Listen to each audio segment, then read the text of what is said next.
পটুয়াখালীর ঐতিহাসিক বানৌজা শেরি বাংলা নেভাল বেজের প্যারেড গ্রাউন্ডে অনুষ্ঠিত হলো বাংলাদেশ নৌবাহিনীর এ-2025 ব্যাচের নবীন নাবিকদের বর্ণাঢ্য শিক্ষা সমাপনী কুচকাওয়াজ। পটুয়াখালীর নেভাল বেজের প্যারেড গ্রাউন্ড থেকে বিস্তারিত জানাচ্ছেন বরিশাল ব্যুরো প্রধান কাজী আল আমিন। 22 সপ্তাহ কঠোর পরিশ্রমের মাধ্যমে প্রশিক্ষণ শেষে দীপ্ত শপথ নিয়ে দেশ গড়ার দায়িত্ব নিয়েছেন নৌবাহিনীর 463 জন নতুন নাবিকরা। পটুয়াখালীর বানৌজা শেরে বাংলা প্যারেড গ্রাউন্ডে অনুষ্ঠিত বাংলাদেশ নৌবাহিনীর 2025 ব্যাচের নবীন নাবিকদের বর্ণাঢ্য শিক্ষা সমাপনী কুচকাওয়াজ অনুষ্ঠান সম্পন্ন হয়েছে।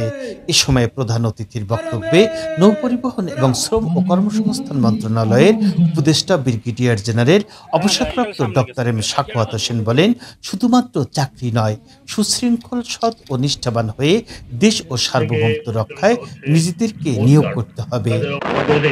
গঠনে অনেকের আত্মত্যাগ রয়েছে।